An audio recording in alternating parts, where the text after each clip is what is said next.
এই জন্য নবীজি সাল্লাল্লাহু আলাইহি ওয়াসাল্লাম বলেন, ওয়া আরদা বিমা কসামাল্লাহু লাক, আল্লাহ তাআলা তোমার জন্য যা নির্ধারিত করেছেন, যতটুকু তোমার জন্য নির্ধারিত করেছেন কতটুকুর উপরেই তুমি সন্তুষ্ট থাকো। কি হবে? নবীজি বলেন, তাকুন আগনান নাস, মানুষের মধ্যে সবচাইতে বড় ধনী হয়ে যাবা। আর প্রকৃতপক্ষে ধনীর সংজ্ঞা হলো যে স্বল্পে তুষ্টতা অর্জন করতে পারে। আল্লাহ যা দিছে আলহামদুলিল্লাহ, এইটা হলো আসল ধনী। আর যার কাছে জিজ্ঞাসা করার পরে কেমন আছো, দেখবেন চাহিদার ডালপালা মেলে ধরছে। এই সমস্যা, পারিবারিক সমস্যা, গাড়ি নাই, বাড়ি নাই, খাওয়ার নাই, পোলাপান ভালো নাই, এই নাই সেই নাই, ঋণ আছি, এই সেই অসুবিধার একবারে বিশাল এক লিস্ট। ওই বেটা যদি কোটি টাকার মালিক হয়, ও আসলে ধনী হইতে পারে নাই। এজন্য আমরা আল্লাহ তাআলার কাছে স্বল্প তুষ্টতা কামনা করব। আর একটা বিষয় হলো, মানুষের নজর যদি উপরের দিকে থাকে, সে কোনোদিন মনের দিক দিয়ে ধনী হতে পারে না। আর নবীজি বলেন, আল গিনা গিনান নাফস, অন্তরের ধনী হলো আসল ধনী। যার অন্তর তুষ্ট স্বল্পে, এই বেটাই হলো প্রকৃত ধনী। মনে করেন আপনার 2 তলা সুন্দর একটা বাড়ি আছে। এখন আপনার 2 তলা সুন্দর বাড়ির পাশে 20 তলা একটা বিল্ডিং হয়েছে। প্রথমে খালি আপনার 2 তলাটা ছিল, আশেপাশে বিল্ডিং নাই।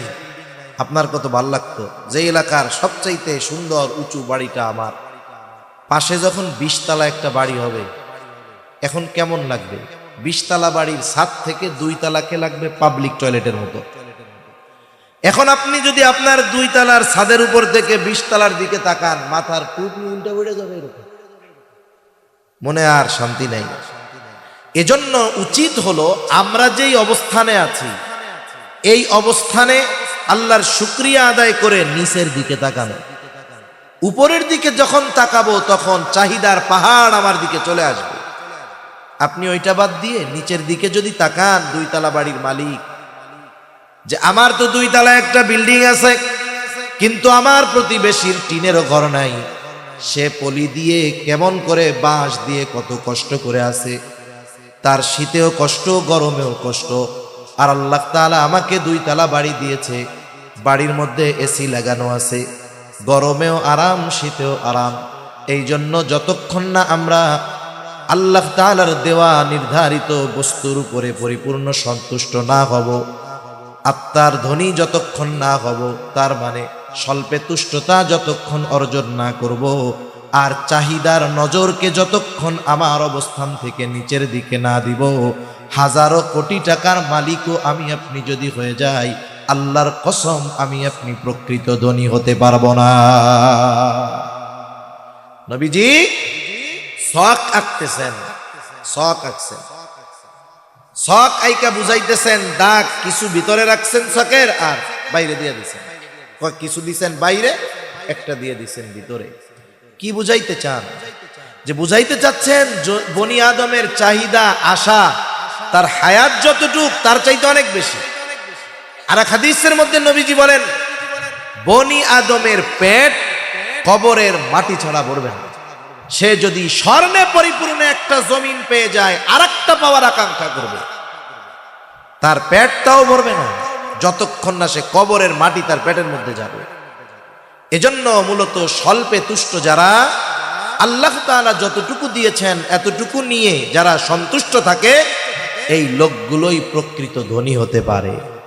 এদের আর সম্পদের আশায় অন্তরের মধ্যে কষ্ট লাগে না, এরা অন্যান্য চিন্তা করে না, এরা হতাশায় ভুগে না, চাহিদার সমুদ্রে হাবুডুবু খায়। আমাদেরকে আল্লাহ তাআলাকে যথাযথভাবে ভয় করার এবং মুসলমান হওয়ার জন্য নির্দেশ দিয়েছেন। যেমন আল্লাহ তাআলা এক আয়াতে বলেন, ইয়া আইয়ুহাল্লাযীনা আমানুত্তাকুল্লাহা হাক্কা তুকাতিহি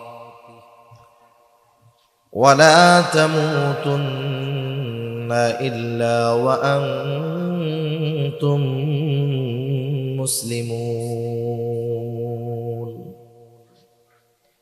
আল্লাহ তাআলা বলেন, হে ঈমানদারেরা, তোমরা আল্লাহকে যথাযথভাবে ভয় করো। ওয়ালা তামুতুন্না ইল্লা ওয়া আনতুম মুসলিমুন, আর তোমরা মুসলমান না হয়ে মৃত্যুবরণ করো না। মুসলমান না হয়ে মৃত্যুবরণ করো না, এই আদেশ আল্লাহ তাআলা দিয়েছেন কাদের? বলে ঈমানদারদের। আমরা সবাই ঈমানদার না? আমাদেরকে নির্দেশ দিছে যে মুসলমান না হয়ে তোমরা মরো না। তার মানে আল্লাহ তাআলা কোরআনুল কারীমের আরেক জায়গায় বলেন, ইয়া আইয়ুহাল্লাযীনা আমানু দুখুলু ফিস-সিলমি কাফফা ওয়া লা তাত্তাবিউ খুতুওয়াতিশ শাইতান ইন্নাহু লাকুম আদুউম মুবিন। আল্লাহ তাআলা বলেন, হে ঈমানদারেরা, উদখুলু ফিস-সিলমি কাফফা, তোমরা পরিপূর্ণভাবে ইসলামের মধ্যে দাখিল হয়ে যাও। সাথে সাথে আল্লাহ তাআলা বললেন, ওয়ালা তাত্তাবিউ খুতুওয়াতিশ শাইতান, তোমরা শয়তানের পদাঙ্ক অনুসরণ করো না, সে তোমাদের কিন্তু প্রকাশ্য দুশমন। কয়েকটা কথা বুজুর্গানে দ্বীনের কথা নকল কইরাই বলি। তাহলে আল্লাহ তাআলা ঈমানদারদেরকে পরিপূর্ণ ইসলাম মানতে বলেছেন। তার মানে ইসলাম শুধু নামাজ, রোজা, হজ, যাকাত এতটুকুর মধ্যে সীমাবদ্ধ নয়। ইসলাম গোটা জীবনের প্রতিটা শ্বাসে প্রশ্বাসে পদক্ষেপে পদক্ষেপে প্রয়োজন, ঠিক কিনা বলেন? ইসলাম হলো আল্লাহ তাআলার পক্ষ থেকে এমন এক মনোনীত দ্বীন, এমন এক মনোনীত জীবন ব্যবস্থা, এই গোটা হায়াতের এমন কিছু বাদ নাই যে ওই ব্যাপারে ইসলাম আমাদের নির্দেশনা দেয় নাই। যদি কেউ বলে ওই জায়গায় ইসলাম নাই, তাহলে সে ভুলের মধ্যে আছে। কেউ যদি বলে ইসলামে রাজনীতি নাই, ভুলের মধ্যে আছে। কেউ যদি বলে ইসলামে অর্থনীতি নাই, ভুলের মধ্যে আছে। পৌরনীতি নাই, সমাজনীতি নাই, কেউ যদি এই ধরনের কথা বলে, নিঃসন্দেহে সে বড় ভুলের মধ্যে আছে, ঠিক কিনা বলে? জাগতিক কাজগুলো কোন পদ্ধতিতে করতে হবে সেটাও ইসলামে আছে। আরে রাতে কেমনে ঘুমোতে হবে ইসলামে আছে না নাই? নবীজি বলছে, রাতে ঘুমানোর সময় বাতি বন্ধ করে ঘুমাবা। রাত্রে ঘুমানোর সময় লাইট বন্ধ করে বা বাতি বন্ধ করে ঘুমানোর কথা ইসলামে আছে।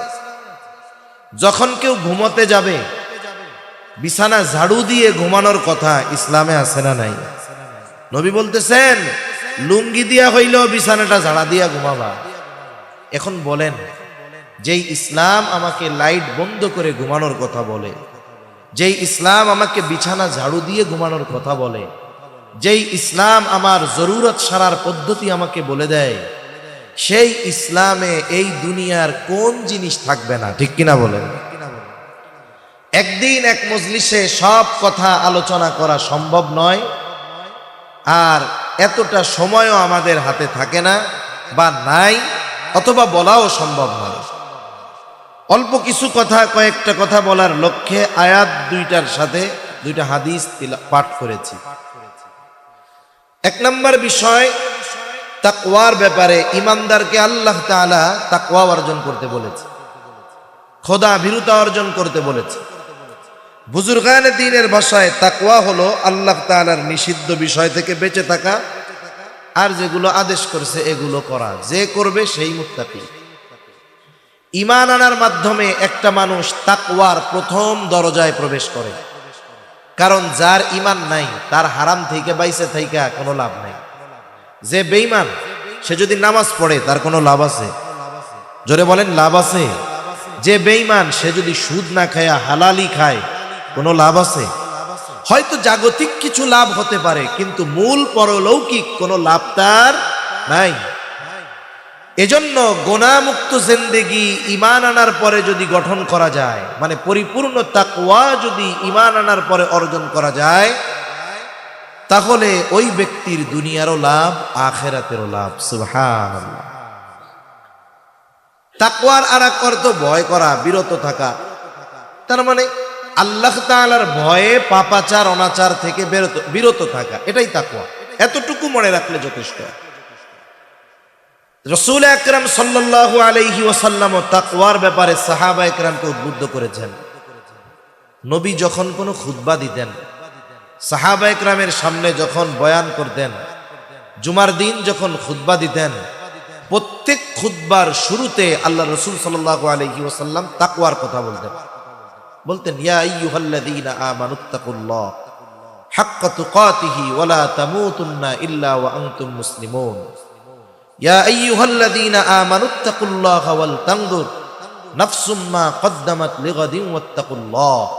তার মানে নবীজি যখন সাহাবা একরামকে ওয়াজ করতেন তখনই তাকওয়ার কথা বলতেন। এমন কোন ওয়াজ নাই যেই ওয়াজে নবীজি তাকওয়ার কথা বলেন নাই, সুবহানাল্লাহ বলেন না। অথচ বাস্তব জীবনে আমাদের মধ্যে তাকওয়া নাই বললেই চলে। যে হাদিস দ্বয় আপনাদের খেদমতে পাঠ করেছি, হাদিসের মধ্যে আল্লাহর রাসূল সাল্লাল্লাহু আলাইহি ওয়াসাল্লাম বলেন ইত্তাকিল্লাহা হাইসুমা কুনতা। হযরত আবু যর রাদিয়াল্লাহু তাআলা আনহু নবীজির সাথে ছিলেন। আবু যর রাদিয়াল্লাহু তাআলা আনহু নবীজির সাথে একা, তিনি বলতেছেন ক্বালা লি রাসূলুল্লাহ সাল্লাল্লাহু আলাইহি ওয়াসাল্লাম, নবীজি সাল্লাল্লাহু আলাইহি ওয়াসাল্লাম আমাকে বলেছেন ইয়া আবা যর, হে আবু যর, ইত্তাকিল্লাহা হাইসুমা কুনতা। আবু যর, তুমি যেখানেই থাকো না কেন আল্লাহ তাআলাকে ভয় করবা। 2 নাম্বার ওয়া আতবি'is সাইয়্যাতাল হাসানাতা তামহুহা। তোমার দ্বারা যদি কখনো মন্দ কাজ হয়ে যায়, পাপ কাজ হয়ে যায়, সাথে সাথে পাপ কাজের বিপরীতে তুমি ভালো কাজ করবা। কি হবে? আল্লাহ তাআলা বলেন ইন্নাল হাসানাতি ইউযহিবুনাস সাইয়্যাত। ভালো কাজ মন্দ কাজকে মিটায় দেয়। তোমার দ্বারা পাপের কাজ হয়ে গেছে, তুমি ভালো কাজ করো, ওই ভালো কাজটা তোমার মন্দ কাজটাকে মুছে দিবে। ওয়া খালিকিন নাসা বিখুলুকিন হাসানিন। আবু যর, তুমি মানুষের সাথে সদাচরণ করো, ভালো ব্যবহার করো। নবীজি হযরত আবু যর রাদিয়াল্লাহু তাআলা আনহুকে উপদেশ দিলেন যে আল্লাহ তাআলাকে ভয় করো। আবু যর, তুমি যেখানেই থাকো না কেন আল্লাহ তাআলাকে ভয় করো। বলেন তো পৃথিবীর এমন কোন জায়গা, এমন কোন স্থান আছে নাকি যেখানে গেলে আল্লাহ তাআলা আমাকে দেখবে না? আছে? আপনাদের এলাকায় 2-4 জায়গা আছে। সৃষ্টি জগতের কোথাও এমন একটু জায়গা নাই যেখানে আল্লাহ তাআলা আমাকে আপনাকে দেখবে না। মূলত নবী বলতেছেন ও আবু যর, তুমি যেখানেই থাকো আল্লাহকে ভয় করো। আমাদের জন্য শিক্ষণীয় বিষয় হলো, বলেন তো আমরা অনেক সময় মন্দ কাজ, পাপের কাজ থেকে মানুষের ভয়ে বেঁচে থাকি। একটা খারাপ কাজ করতে চাচ্ছি, দেখি যে আমার পরিচিত জন, বন্ধু বান্ধব আসতেছে, আমার পরিবারের লোক আসতেছে, বাবা আসতেছে, বাবা দেখে ফেলবে, জেনে ফেলবে, এই ভয়ে পাপ কাজটা করি না। কিন্তু ওই ভয়টা আল্লাহ তাআলার ব্যাপারে আমাদের নাই, যে আমি আপনি যেখানেই থাকি না কেন, যেই পাপ করি না কেন, দুনিয়ার কেউ না দেখলেও যিনি সর্ব অবস্থায় দেখেন তিনি কে? আল্লাহ তাআলাকে ভয় করে সকল প্রকার পাপাচার অনাচার থেকে বেঁচে থাকতে পারলেই মুত্তাকি হওয়া যায়। শুধু তাই না, বড় আবেদ হওয়ার জন্য মানুষের অনেক ইবাদত করা লাগে না।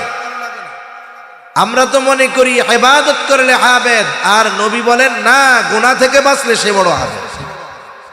আল্লাহর নিষিদ্ধ বিষয়সমূহ থেকে বাঁচলে সে বড় আবেদ। নিষিদ্ধ বিষয় থেকে বাঁচলে যেমন মুত্তাকি, নিষিদ্ধ বিষয় থেকে বাঁচলে তেমন ওইটাই প্রকৃত আবেদ হয়ে যায়। হযরত আবু হুরায়রা রাদিয়াল্লাহু তাআলা আনহু থেকে প্রসিদ্ধ হাদিস,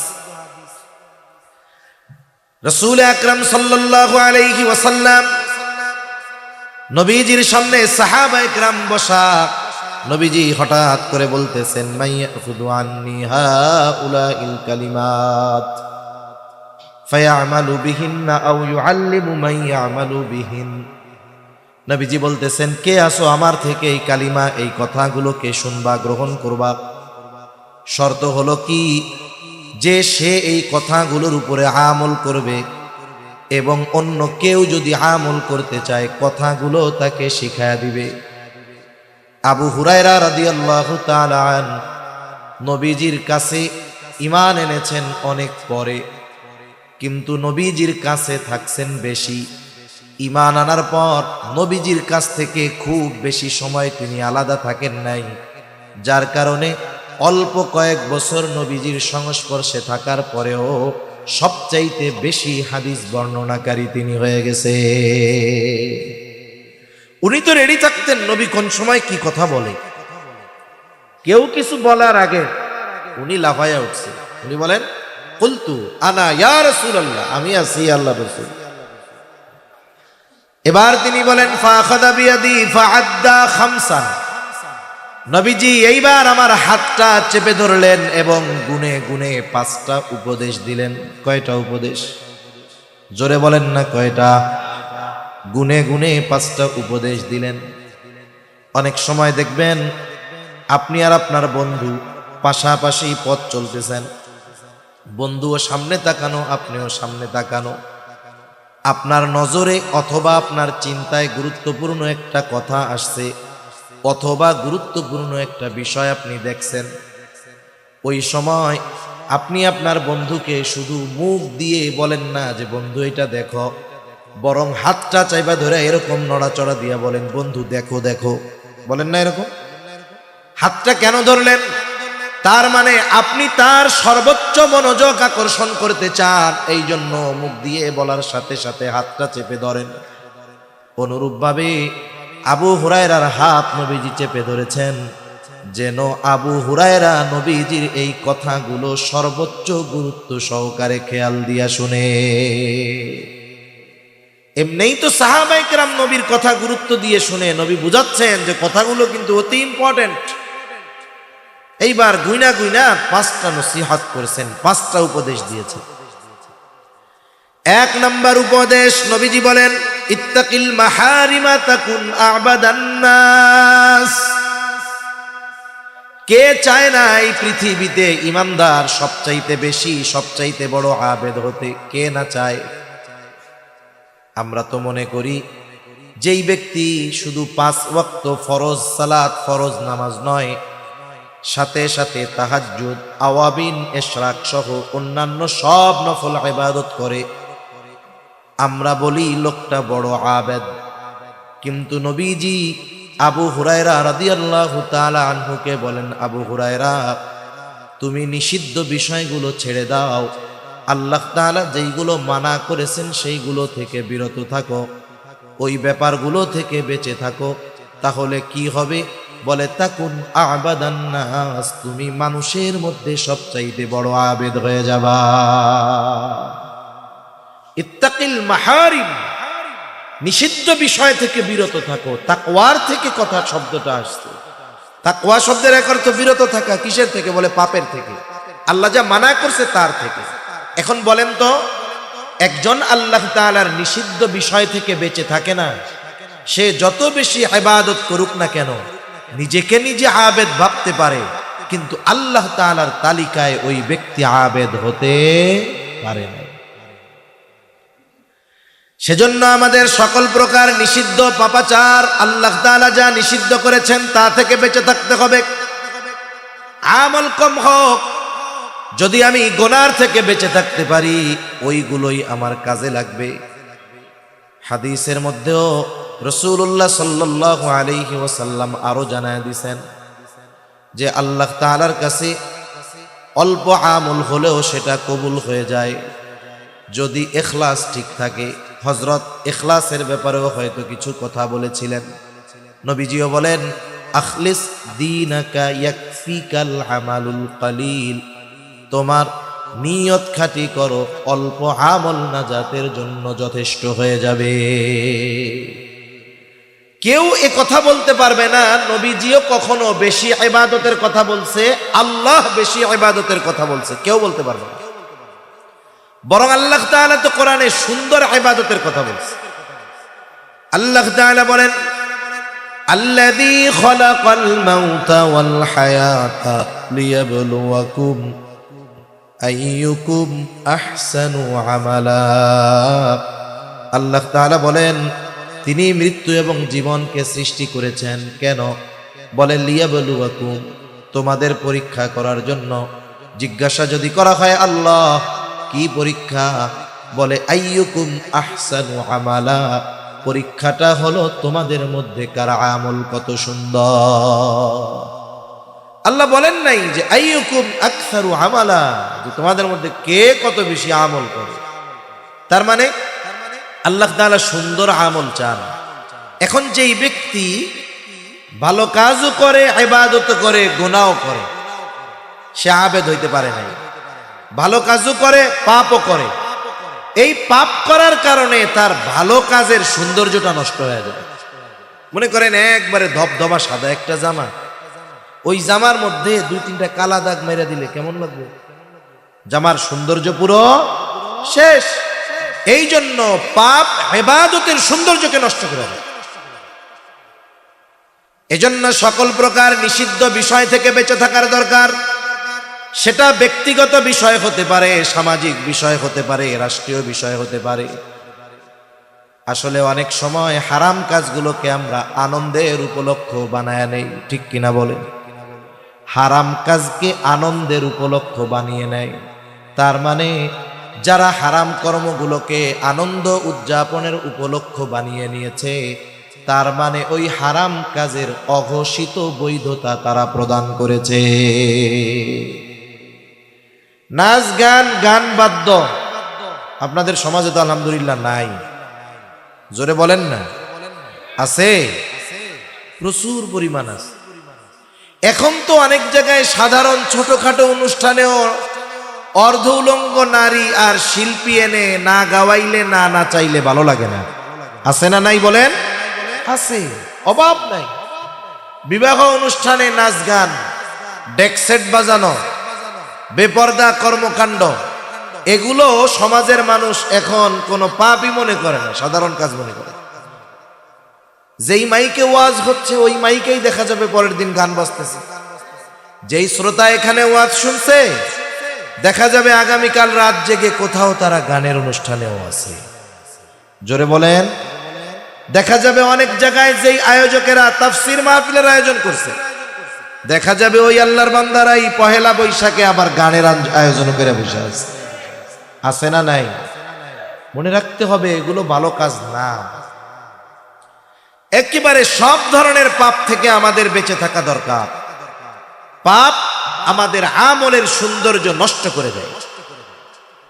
10 মণ দুধ নষ্ট হওয়ার জন্য 10 মণ গরুর প্রস্রাব লাগে না, এর 1 কাপও লাগবে না।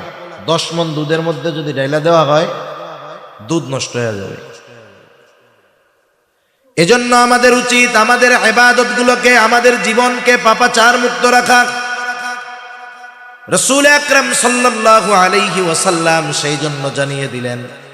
উদ্দেশ্য আবু হুরায়রাকে কইরা বলতেছে ঠিক, কিন্তু শিক্ষা গোটা উম্মতের জন্য, যে তোমরা নিষিদ্ধ বিষয় থেকে বাঁচো, সবচাইতে বড় আবেদ হয়ে যাইতে পারবা। জান্নাতে যাওয়ার জন্য অনেক ইবাদতের প্রয়োজন হয় না।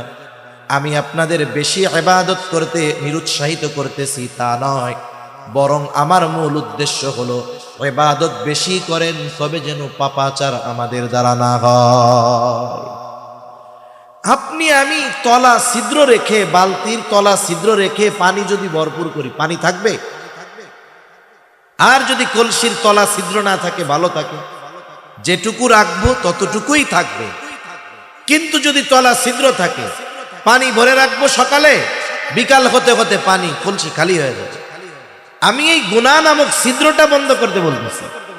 যদি আমরা এটারে বন্ধ করতে পারি, যতটুকু করব ততটুকু থাকবে, ঠিক কিনা বলেন? মুসনাদে আহমদে একটা হাদিস আসছে, একবার না একাধিকবার। রাসূল আকরাম সাল্লাল্লাহু আলাইহি ওয়াসাল্লাম একদিন ফজরের নামাজের পূর্ব মুহূর্তে হঠাৎ করে তিনি বলতেছেন, এখন যেই ব্যক্তি দরজা দিয়ে ঢুকবে সে জান্নাতি। বর্ণনাটা আব্দুল্লাহ ইবনে আমর ইবনুল আস রাদিয়াল্লাহু তাআলা আনহু থেকে আসছে। এইবার এই কথা বলার পরে সবার নজর দরজার দিকে। কোন আল্লাহর বান্দা দরজা দিয়ে ঢুকে? দেখলো এক ব্যক্তি দরজা দিয়ে ঢুকছে, এখনো অজুর পানি তার দাড়ি বেয়ে বেয়ে পড়তেছে। আর এক বর্ণনার দ্বারা মোটামুটি বোঝা যায় যে ওই ব্যক্তি ছিলেন হযরত সাদ রাদিয়াল্লাহু তাআলা। প্রথম দিন অতিবাহিত হলো, পরে আর একদিন নবীজি পরের দিন বলে, এখন যেই ব্যক্তি দরজা দিয়ে ঢুকবে সে জান্নাতি ফজরের পূর্বে। সবার নজর দরজার দিকে। কে সেই সৌভাগ্যবান ব্যক্তি যে এখন দরজা দিয়ে ঢুকবে? তাকায় দেখে বিগত দিন যে ব্যক্তি ঢুকছে যেই অবস্থায়, আজকেও সে সেই অবস্থায় ঢুকছে। পরবর্তী দিন আবার একই সময় নবীজি বলেন, এখন যেই ব্যক্তি দরজা দিয়ে ঢুকবে সে জান্নাতি। সবার নজর দরজার দিক। কে সৌভাগ্যবান ব্যক্তি? তাকায় দেখলো বিগত 2 দিন যেই ব্যক্তি যেই অবস্থায় প্রবেশ করেছে, আজকেও ওই ব্যক্তি একই অবস্থায় দরজা দিয়ে প্রবেশ করতেছে। এক ব্যক্তির ব্যাপারে নবীজি পরপর 3 দিন জান্নাতের সংবাদ দিছেন। সেই বেটা যে জান্নাতি, এই খবর নবী মুখ দিয়া বলার আগে আরশে আজিমের মালিকের সিগন্যাল ছিল কি ছিল না? তার মানে সে জান্নাতি, কোনো সন্দেহ নেই। হাদিস বর্ণনাকারী বলেন, যখন পরপর 3 দিন এই ঘোষণা তার ব্যাপারে, আমি চিন্তা করলাম কি এমন স্পেশাল আমল ওই ব্যক্তি করে যার জন্য নবীজি তার ব্যাপারে এমন ঘোষণা দিলেন। এইবার উনি গিয়া হযরত সাদ রাদিয়াল্লাহু তাআলা আনহুকে বলে, ভাই আমি 3টা দিন 3টা রাত তোমার বাড়িতে মেহমান হতে চাই, রাতের মেহমান, দিনের বেলা থাকবো না। এশার নামাজের পরে তোমার বাড়িতে অতিবাহিত করব ফজর পর্যন্ত, খাবারও ব্যবস্থা করা লাগবে না। এইবার পরের দিন এশার নামাজের পরে 2 জন চলে গেছে। আমাদের গ্রাম অঞ্চলে এক সময় ছিল প্রত্যেক বাড়িতে ভেতরের ঘরের সাথে সাথে একটা ঘর থাকতো, কাছারি ঘর কইতো আর কি। আপনাদের কি বলে জানি না, কাছারি ঘর, কাছারি না? মেহমান টেহমান আসলে ভেতর বাড়িতে আর যাওয়া লাগতো না, ওই কাছারি ঘরের পাশেই বাথরুম, মেহমান আসবে চলে যাবে। আগের মানুষ সহজ সরল ছিল, তারা এত স্টাইলিস্ট বোরকা পরতো না, কিন্তু অরিজিনাল পর্দা নিশিন তারা ছিল, ঠিক কিনা বলেন? ভেতরে ঢুকতে পারতো না, ওই কাছারি ঘরে থাকতে দিছে, থাকেন আপনি ঘুমান। উনি কি ঘুমাইতে গেছে নাকি? উনি তো দেখতে গেছে রাতে কি ইবাদত করে। খেয়াল করলো হযরতে সাদ ঘরে ঢুকছেন, একটু পরে বাতি নিভায়া দিয়া ঘুমায় পড়ছে, ঘুমায় গেছে, শুয়ে পড়েছে, ঘুমায় গেছেন। আর উনি সারা রাত জেগে জেগে পাহারা দিচ্ছেন কখন উঠে আর কি আমল করে। অপেক্ষা করতেছি। রাত অতিবাহিত হয়ে ফজরের আজানের আওয়াজ কানে চলে আসলো, কোনো খবর নাই। আজানের পরে দেখে আল্লাহর বান্দা ঘুম থেকে উঠছে চোখ ডলতে ডলতে। এইবার জরুরত সেরে ওযু করে সব হাজত সেরে মসজিদের দিকে রওনা হয়ে গেছে। চিন্তা করে সারা রাত তো ঘুমাইলো, কোনো ইবাদত দেখলাম না। পরের দিন আবার সারা রাত জাগনা, দেখে বাতি নিভাইয়া ঘুমায় গেছে, আর কোনো খবর নাই। উঠছে গিয়া একবারে ফজরের ওয়াক্তের পরে, ফজরের আজান দেওয়ার পরে। দ্বিতীয় দিনে কি অবস্থা, চিন্তা করে কি ব্যাপার।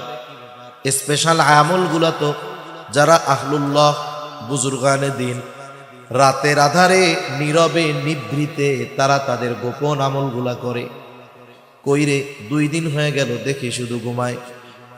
চিন্তা করে কোনো ব্যক্তি যদি ধারাবাহিক আমল করে, ইচ্ছাকৃতভাবে পর পর 3 দিন সে আমল বাদ দিতে পারে না। সম্ভবত জাকারিয়া রহমাতুল্লাহি আলাইহির ব্যাপারে পড়ছিলাম বেশ আগে, সম্ভবত যতদূর আমার মনে পড়তেছে, আবৃত্তির মধ্যে উনি দৈনিক কিছু সময় লিখতেন, নাম ভুল হইতে পারে, কিন্তু মূল উদ্দেশ্য যেটা সেটা বলতেছে। দৈনিক একটা নির্দিষ্ট সময় উনি লিখতেন। ওনার লেখা কিতাব প্রায় 100-র কাছাকাছি। এত বড় একজন শাইখুল হাদিস, কত খেদমত করছে, এরপরে এতগুলা লেখছে। ওনারা যা লেখা গেছে তা আমাদের হায়াতে পড়া সম্ভব না। লিখছেন, উনি লিখতেছেন সম্ভবত হুসাইন আহমদ মাদানী রহমাতুল্লাহ আলাইহি ওই টাইমটাতে ওনার বাসায় আসছে। এখন লেখার সময় অন্যান্য সবার ক্ষেত্রে উনি একরকম ছিলেন, আব্দুল কাদের রায়পুরি রহমাতুল্লাহ আলাই আর হুসাইন আহমদ মাদানী রহমাতুল্লাহ আলাইহির ব্যাপারে ওনার মেজাম আর একরকম ছিল। যত কাজ থাক, ব্যস্ততা থাক, এই দুই আল্লাহর বান্দা আসলে উনি ওনার সবকিছু বাদ দিয়ে ওনাদের খেদমতে যেতেন। হুসাইন আহমদ মাদানী রহমাতুল্লাহ আলাইহি বুঝতে পারছে ওনার মধ্যে কোনো অস্বস্তি কাজ করতেছে, জিজ্ঞাসা করছে কি অবস্থা, কি হয়েছে। তখন উনি বলছেন যে দৈনিক এই সময় আমি কিছু লেখি, এখন এই সময়টা পার হচ্ছে, আমার লেখা হইতেছে না, আমার মধ্যে অস্থিরতা কাজ করতেছে। উনি লেখার স্থানে গিয়ে বসে দুই এক কলম লিখে আসছেন, এই পর্যন্ত ওনার অস্থিরতা দূর হয় নাই। সুবহানাল্লাহ। তাহলে যেই ব্যক্তি ধারাবাহিক আমল করে পর পর 3 দিন তার আমল বাদ যাবে, এটা তো হইতে পারে না। তাইলে মনে হয় তৃতীয় রাত্রে আমার কাঙ্ক্ষিত যেই উদ্দেশ্য সেটা সফল হবে। তৃতীয় দিন আবার এশার নামাজের পরে তিনি দেখলেন ঘুমায় গেছে, আর তিনি সারা রাত অপেক্ষা করতেছেন, এই বুঝি উঠে, এই বুঝি আমলটা দেখি। সারা রাত পার হয়ে গেল, ফজরের আজানের পরে ঘুম থেকে উঠলেন। 3 দিন দেখলেন এশার নামাজের পরে ঘুমায়, ফজরের আজান দিলে ঘুম থেকে উঠে, স্পেশাল কোনো আমল পাইলাম না। এইবার আর উৎসুক মনকে তিনি থামায় রাখতে পারলেন না, যে বলতেছে ভাই তোমার বাড়িতে 3টা রাত অবস্থান করার কারণ এমনটা নয় যে আমার বাড়িতে বিছানা টিছানা কিচ্ছু নাই, বরং তোমার বাড়িতে 3 রাত অবস্থান করার কারণ এর আগে পরপর 3 দিন ফজরের নামাজের পূর্বে নবীজি হঠাৎ ঘোষণা করেছেন যেই ব্যক্তি এখন দরজা দিয়ে ঢুকবে সে জান্নাতি। আমরা সবাই নজর দিয়ে তাকায় আছি কোন ব্যক্তি ঢুকে। নবীজির এই ঘোষণার পর পরপর 3 দিন যেই ব্যক্তি দরজা দিয়ে প্রবেশ করেছে তুমি হলা সেই ব্যক্তি। নবী তোমার ব্যাপারে বলেছে তুমি জান্নাতি, কোনো সন্দেহ নাই। কি দেখতে আইছিলাম কি আমল করো রাত জায়গা, তা কিছুই তো দেখলাম না। এইবার হযরত সাদ রাদিয়াল্লাহু তাআলা আনহু বলেন নবীজি যদি আমার ব্যাপারে এমন ঘোষণা দিয়ে থাকেন তো আলহামদুলিল্লাহ, তবে তুমি যেই আশায় রাত্র যাপন করেছো এমন কোনো কিছু আমার নাই। তবে একটা জিনিস, আমি তো অন্যান্য যেগুলো করণীয় সেগুলো অবশ্যই করি, বর্জনীয় বিষয়গুলো থেকে বেঁচে থাকি। অতিরিক্ত একটা কাজ আমি রাতে বিছানায় যাওয়ার আগে করি, তা হলো আমাকে যারা কষ্ট দিয়েছে আমি সকল আল্লাহর বান্দাকে রাতের বেলা ক্ষমা করে এরপরে বিছানায় যাই। এখন বলেন আমাদের দেশে যদি কেউ তাহাজ্জুদ না পড়ে তারে আমরা আল্লাহর ওলি বলতে রাজি নাই। আমি তাহাজ্জুদ পড়ার ব্যাপারে নিরুৎসাহিত করতেছি না, মূল উদ্দেশ্য কি? গুনাহ থেকে বাঁচা। তাহাজ্জুদ না পড়লে আমরা তারে আবেদ বলতে রাজি নাই, কারামত না দেখলে আল্লাহর ওলি বলতে রাজি নাই। ওই যে এক ঘটনা আছে না, এক খাদেম থাকছে এক আল্লাহর ওলির খেদমতে 1 যুগ পার হয়ে গেছে, এখন বাড়িতে যাইব। এখন যাওয়ার সময়ও ওর মনের মধ্যে এই বিশ্বাস আসে নাই যে এই ব্যক্তি আল্লাহর ওলি। কেন? সে প্রশ্ন করতেছে হুজুর আপনি কেমন আল্লাহর ওলি বুঝলাম না, 12 বছর থাকলাম একটা কারামতিও আপনি দেখাইতে পারলেন না, আপনি কেমন আল্লাহর ওলি? হ্যাঁ, এবার আল্লাহর বান্দা বলে বেটা বিগত 40 বছর আমার কোনো সুন্নাত ছুটে নাই, এর চাইতে বড় কারামত আর কি হইতে পারে? বিগত 40 বছর আমার দ্বারা গুনাহ সংগঠিত করার নাই আল্লাহ, এর চাইতে বড় কারামত আর কি হইতে পারে? তার মানে আমাদের ক্ষেত্রে কারামত বা আল্লাহর ওলির সংজ্ঞা, আমাদের ক্ষেত্রে আবেদের সংজ্ঞা, এগুলো আমাদের মন মতো। ইসলামী শরীয়তের পরিভাষায় প্রকৃত আবেদ আর আল্লাহর ওলি যারা তাদেরকে আমরা মানতে রাজি নাই। আল্লাহর ওলি কি হবে? ঘোড়ার পিঠে উঠতে হবে, সাপে চাবুক বানাইতে হবে, নইলে এটা কি আল্লাহর ওলি হইতে পারে? যায় নামাজের উপর দিয়ে আকাশে উড়ে বেড়াইতে হবে, নইলে কি আল্লাহর ওলি হইতে পারে? এই চিন্তাধারা আমাদের বাদ দিতে হবে। তো এক কথা থেকে আর এক দিকে চলে যাচ্ছি। তাহলে মূল বিষয় হলো নবীজি বললেন নিষিদ্ধ বিষয় থেকে বাঁচো, তার মানে আল্লাহ যা নিষেধ করেছে সেটা থেকে বাঁচো। করণীয় বিষয়টা করলেই তুমি প্রকৃত আবেদ হয়ে যেতে পারবা। সুবহানাল্লাহ। যেহেতু হাদিসটা পাঠ করেছি, নবীজির কথাগুলো বইলা দেই। 2 নাম্বার, নবীজি বলেন ইত্তাকিল মাহারিমা তাকুন আ'বাদান নাস ওয়া আরদা বিমা কাসামাল্লাহু লাকা তাকুন আগনান নাস। আমরা সবাই ধনী হওয়ার প্রতিযোগিতার মধ্যে আছি।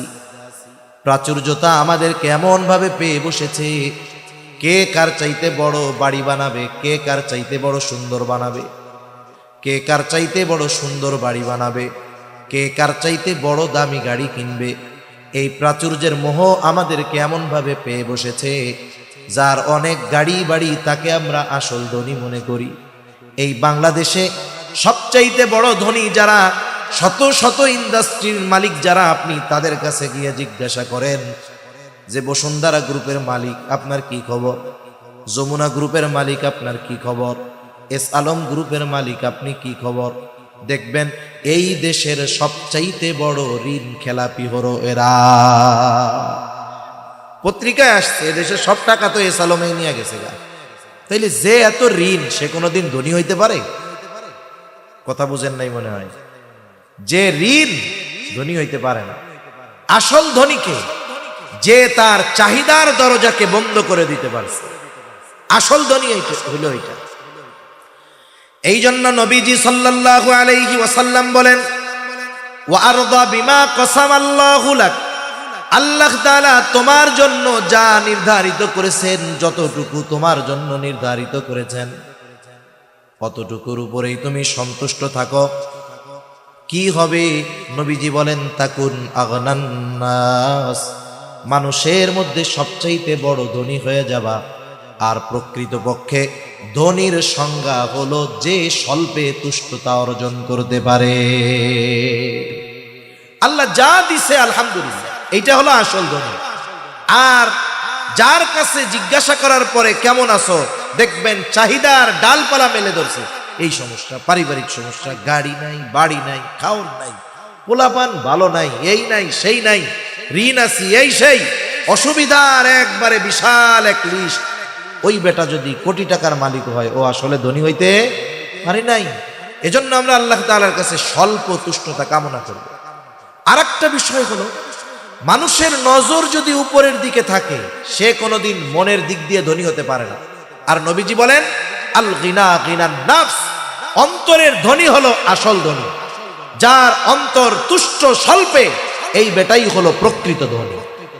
মনে করেন আপনার 2 তলা সুন্দর একটা বাড়ি আছে। এখন আপনার 2 তলা সুন্দর বাড়ির পাশে 20 তলা একটা বিল্ডিং আছে। প্রথমে খালি আপনার 2 তলাটা ছিল, আশেপাশে বিল্ডিং নাই। আপনার কত ভালো লাগতো যে এলাকার সবচাইতে সুন্দর উঁচু বাড়িটা আমার, পাশে যখন 20 তলা একটা বাড়ি হবে, এখন কেমন লাগবে? 20 তলা বাড়ির ছাদ থেকে 2 তলাকে লাগবে পাবলিক টয়লেটের মতো। এখন আপনি যদি আপনার 2 তলার ছাদের উপর থেকে 20 তলার দিকে তাকান, মাথার টুপি উল্টে পড়ে যাবে এরকম, মনে আর শান্তি নাই। এজন্য উচিত হলো আমরা যেই অবস্থানে আছি, এই অবস্থানে আল্লাহর শুকরিয়া আদায় করে নিচের দিকে তাকানো। উপরের দিকে যখন তাকাবো, তখন চাহিদার পাহাড় আমার দিকে চলে আসবে।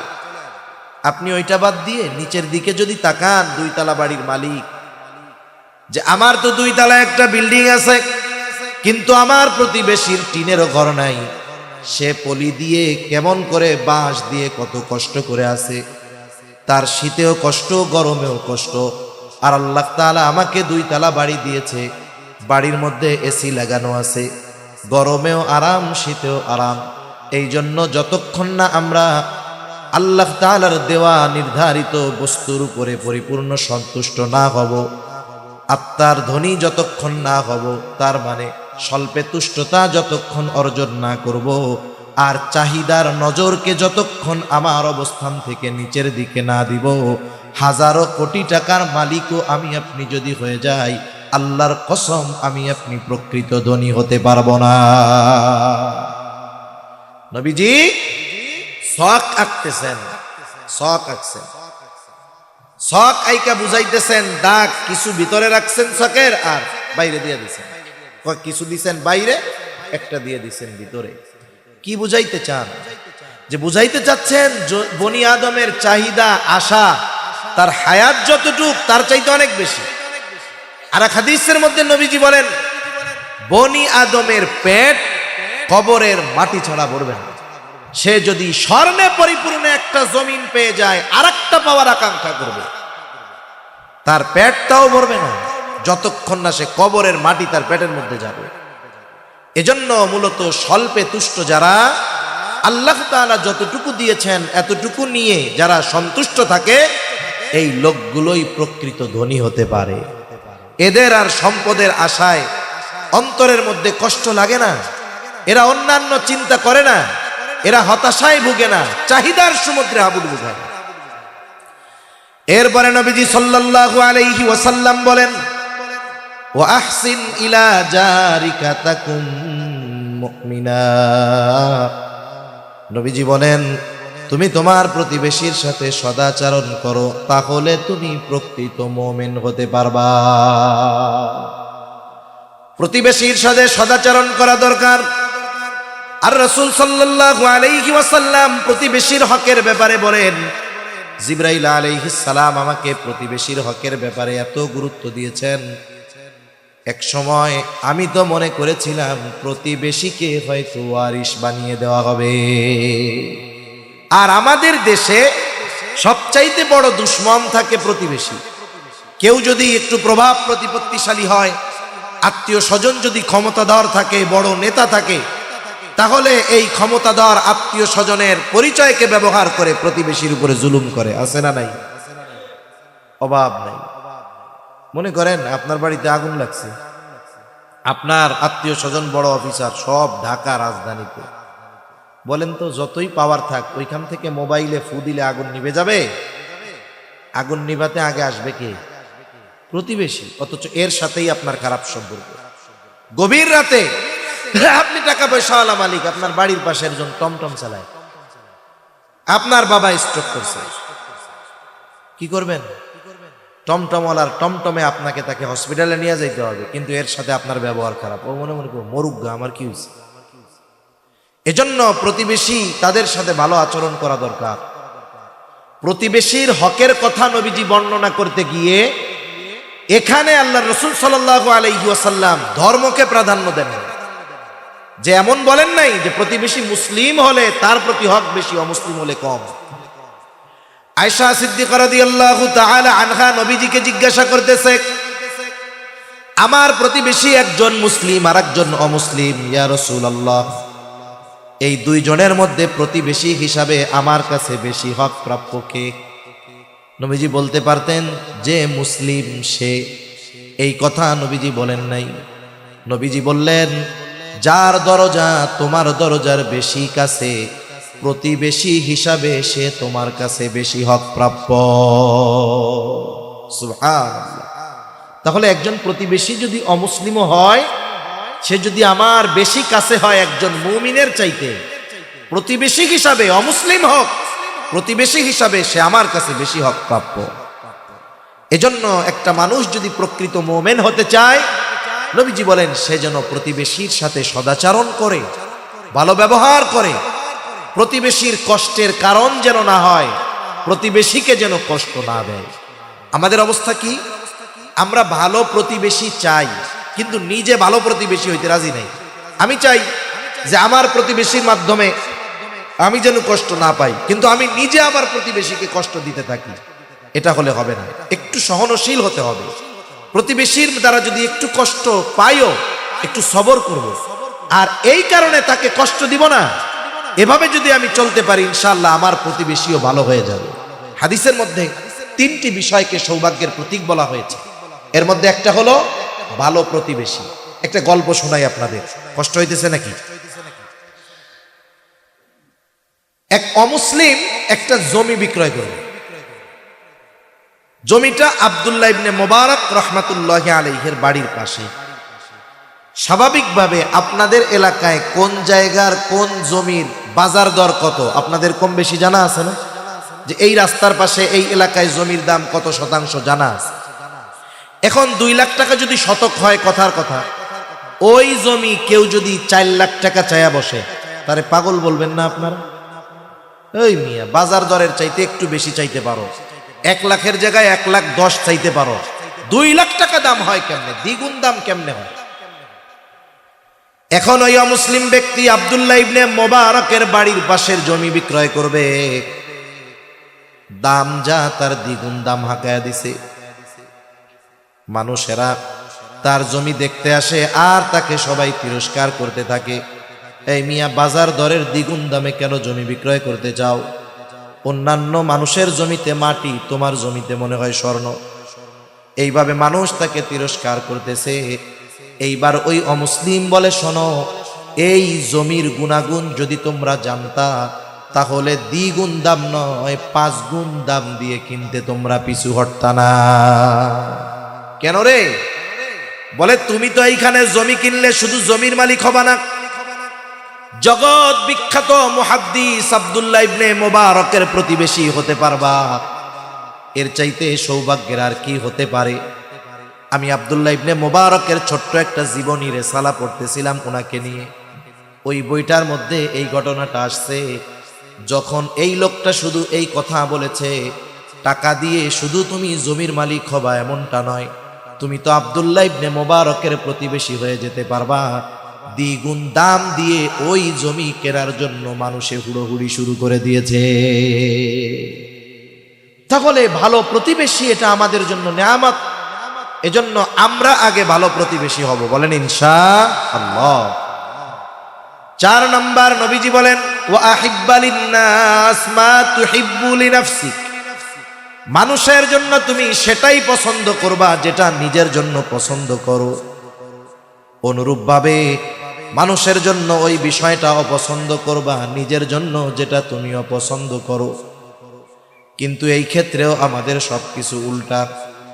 আমরা মানুষের ক্ষেত্রে যেটা অপছন্দ করি সেটা দিয়ে দেই, আবার এমন কি আল্লাহর ঘরে গিয়াও আমি যেটা অপছন্দ করি সেটা করি। 2-1 জায়গায় আমি এরকম গল্পটা এমনি বলছি বোঝানোর জন্য। এক লোকের একটা ছেঁড়া টাকার নোট 100 টাকা, এমন ছেঁড়া চলেই না, দোকানদার নেয় না, ভিক্ষুকরে দিছে হেতেও নেয় না। চিন্তা করে সালামও কই, মনে মনে কয় জুমার দিন মসজিদের দান বাক্স তুমি পালাবা কোন জায়গায়? বুঝেন নাই?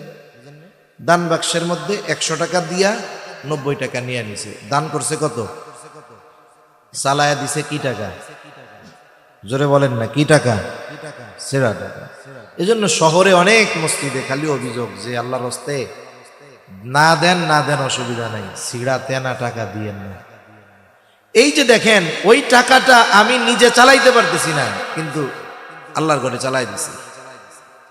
আবার আমাদের শহর অঞ্চলে দেখি আমরা অনেকে যাকাত দেন। যাকাত ইসলামপুরের বড় বড় কাপড়ের ব্যবসায়ীর দোকানে বড় করে লেখা থাকে, এখানে যাকাতের কাপড়, যাকাতের লুঙ্গি, যাকাতের শাড়ি পাওয়া যায়। যাকাতের লুঙ্গি, যাকাতের শাড়ি পাওয়া যায়, এটা ওদের বানানো একটা নাম। তার মানে সবচাইতে নিম্ন মানের লুঙ্গি আর কাপড় আমার দোকানে পাওয়া যায়। এটার দ্বারাই কথা আর কি। এখন অমুক সাহেব 300 লুঙ্গি কিনছে, যাকাতের লুঙ্গি, 300 শাড়ি কিনছে, দান করবে। বলেন তো, ওই সাহেবরে যদি ওই রকম লুঙ্গিটা পরতে বলা হয়, ওই সাহেবের ওয়াইফকে যদি ওই যাকাতের শাড়ি থেকে একটা পরতে বলা হয়, সাহেব পরবে? জোরে বলেন, পরবে? তাহলে উনি ওইটা নিজের জন্য অপছন্দ করে, কিন্তু আরেকজনকে কেমনে দেয়? এজন্য যেটা আমি নিজের জন্য পছন্দ করি, মানুষের জন্য সেটা পছন্দ করব। নিজের জন্য যেটা আমি আপনি অপছন্দ করি, সেটা মানুষের জন্য অপছন্দ করব। এই গুণ যদি আমার আপনার মধ্যে আসে, নবীজি বলে তাকুন মুসলিমা, তাহলে কি হবে? তুমি মুসলমান হয়ে যাবে। সুবহানাল্লাহ। এরপরে নবীজি বলেন, ওয়ালা তুকসিরিয যাহিকা ফাইন্না কাসরাতায যাহিকি তুমিতুল কলব। মাত্রাতিরিক্ত হাসবা না। কেন? অধিক হাসি কলবকে, অন্তরকে মৃত বানায়া দেয়। আমরা অতিমাত্রায় হাস্যরস করতে করতে এখন ওয়াজ মাহফিল গুলাও অনেক সময় হাস্যরসের মঞ্চ হয়ে গেছে। এই নববী চেয়ারে বসে মানুষকে আনন্দ দেওয়া শুরু হয়ে গেছে, মিথ্যা কৌতুক বলে মানুষকে আনন্দ দেওয়া শুরু হয়ে গেছে, অপর অন্য ব্যক্তিকে হেয় প্রতিপন্ন করে মানুষকে আনন্দ দেওয়া শুরু হয়ে গেছে। এই জন্য এই ধরনের মাহফিলগুলা থেকে আমাদের চোখের পানি ছেড়ে আল্লাহর কাছে তওবা করে বাড়ি ফিরে যাওয়ার কথা ছিল, কিন্তু এই যে মাহফিলগুলাকে হাস্যরসের মঞ্চে পরিণত করার কারণে আগের মতো মানুষের দিল নরম হয় না, আমাদের কথাগুলাও মানুষের দিল পর্যন্ত পৌঁছায় না, মানুষের চোখ দিয়ে সহজে পানি আসে না। আল্লাহ তাআলাও মানা করেছেন। আল্লাহ তাআলা বলেন, ফালইয়াদহাকু কলিলান ওয়ালইয়াবকু কাসীরা। আল্লাহ রাব্বুল আলামিন বলেন, ফালইয়াদহাকু কলিলা, কম হাসো, ওয়ালইয়াবকু কাসীরা, কাঁদো বেশি।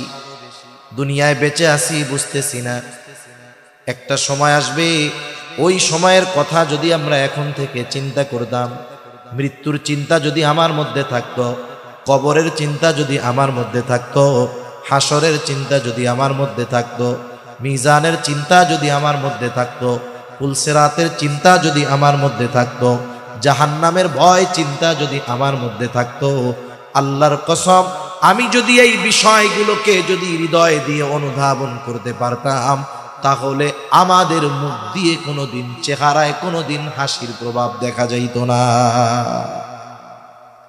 আর আমরা হেসে খেলে কাটায় দেই। অথচ জান্নাতের সুসংবাদ পাওয়ার পরেও ওই মানুষগুলো চেহারার মধ্যে সব সময় ভয় ভীতি কাজ করে। বিশেষ করে ওসমান রাদিয়াল্লাহু তাআলা আনহুর ব্যাপারে, উনি কবর দেখলেই কান্না করতেন, অথচ ওনার ব্যাপারে জান্নাতের সুসংবাদ যাদের ব্যাপারে দেওয়া হয়েছে তাদের মধ্যে উনি একজন, স্পেশাল 10 জনের মধ্যে উনি একজন। ওনার ব্যাপারে নবীজির ঘোষণা আছে যে ওসমান আল্লাহর কাছ থেকে জান্নাত কিনে নিছে। সুবহানাল্লাহ। যখন সাহাবায়ে কেরাম মক্কা থেকে মদিনায় গেছে হিজরত করে, সব কুয়ায় তো আর মিষ্টি পানি উঠে না, লবণাক্ত পানি পান করার অনুপযুক্ত একটা কুয়া আছে, মিষ্টি সুপেয় পানি। মালিক মুসলমানদেরকে ভালো মতো পানি দেয় না, কষ্ট দেয়। অসুস্থ হয়ে গেছে মুসলমানেরা, পানি পান করতে পারতেছে না। নবীজির কাছে অভিযোগ দেওয়া হলো, ইয়া রাসূলুল্লাহ সাল্লাল্লাহু আলাইহি ওয়াসাল্লাম, আমরা তো পানি পান করতে পারতেছি না, অসুস্থ হয়ে গেছে অনেকে। নবীজি ঘোষণা করলেন, তোমাদের মধ্যে কে আছো থেকে এই কূপটা ক্রয় করে মুসলমানদের পানির সমস্যা দূর করে দিবা।